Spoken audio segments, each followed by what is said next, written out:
देश में कल हुए 7 राज्यों की 13 सीटों पर उपचुनाव में इंडिया गठबंधन ने जीत के झंडे गाड़ दिए। वहीं दूसरी ओर एनडीए को मात्र 2 सीटें ही मिल पाई और इंडिया गठबंधन 10 सीटों पर जीत दर्ज करने में सफल रहा। हालांकि इस उपचुनाव में बिहार की रुपौली सीट की भी काफी चर्चा हुई।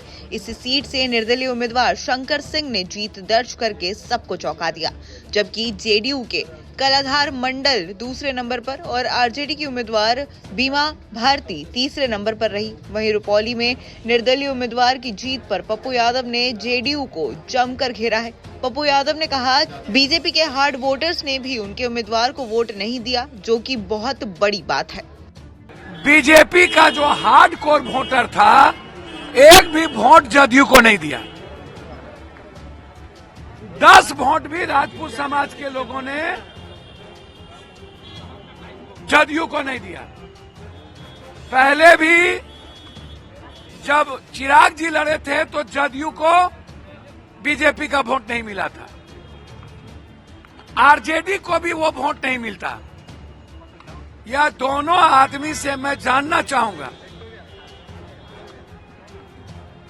कि पूरे देश में इंडिया की गठबंधन की जीत हुई। लोकसभा में भी बीजेपी हारी, हिमाचल से लेकर के सब जगह बीजेपी हारी, महाराष्ट्र, हरियाणा और झारखंड में हम लोग बहुत मजबूती के साथ सरकार बनाएंगे। वहीं दूसरी ओर रुपौली उपचुनाव के नतीजे आने के बाद अब एनडीए बिहार की 4 और विधानसभा सीटों पर उपचुनाव को लेकर रणनीति बनाने में जुट गई है।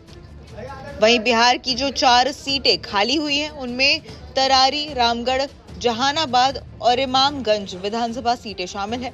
इस बीच खबर है कि बीजेपी 2 सीटों यानी कि रामगढ़ और तरारी पर चुनाव लड़ेगी। वहीं जहानाबाद में मुख्यमंत्री नीतीश कुमार की जेडीयू और इमामगंज के केंद्रीय मंत्री जीतन राम मांझी की हम अपने अपने प्रत्याशी उतारेगी। वहीं इन 4 सीटों पर एनडीए का सीधा मुकाबला महागठबंधन से होने वाला है। साथ ही सियासी गलियारों में ये भी खबर है कि एनडीए गठबंधन इन 4 सीटों को जीतने की पूरी कोशिश कर रही है। इसी बीच पटना स्थित बीजेपी प्रदेश कार्यालय में शनिवार को बैठक हुई। इसकी अध्यक्षता पार्टी के प्रदेश अध्यक्ष और डिप्टी सीएम सम्राट चौधरी ने की। बैठक में पार्टी नेताओं ने शाहबाद क्षेत्र की 2 सीटों रामगढ़ और तरारी विधानसभा पर विचार विमर्श किया। 2020 के विधानसभा चुनाव में इन दोनों सीटों पर बीजेपी चुनाव लड़ी थी, लेकिन पार्टी प्रत्याशियों की हार हुई थी। वहीं इन उपचुनावपन को अगले साल बिहार में होने वाले विधानसभा चुनाव का सेमीफाइनल भी माना जा रहा है। ऐसे में देखना दिलचस्प होगा कि इस सेमीफाइनल में इंडिया या एनडीए कौन सा गठबंधन बाजी मारता है। नमस्कार, मैं हूं मानक गुप्ता।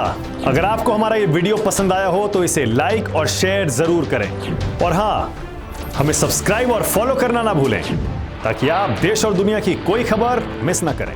तो जुड़े रहिए हमारे साथ और देखते रहिए न्यूज़ 24।